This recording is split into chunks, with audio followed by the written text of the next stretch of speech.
Tingnan niyo po, ang tataba. Ang tataba na po ng ng mustasa. Oh, kawawa na.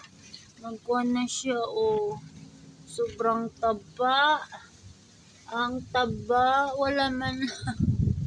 Walang kumakain. Sa gusto kumain dyan. Ang taba po. Oh, ang taba. Wala pa kumakain. Tapos andun pang iba, oh. Sobrang taba ng mustasa. Oh my goodness. May bunga ng kamatis. Huh?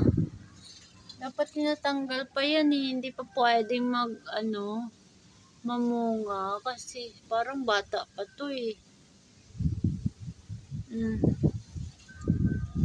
Sa mga gustong maggulay, punta lang sa bahay. Oh, marami po kaming mustasa. Free lang po yan. Free. Ayan. Free.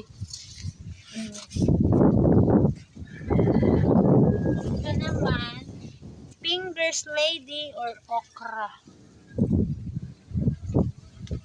Ito, radish. Radish po yan. Kawawa naman yan.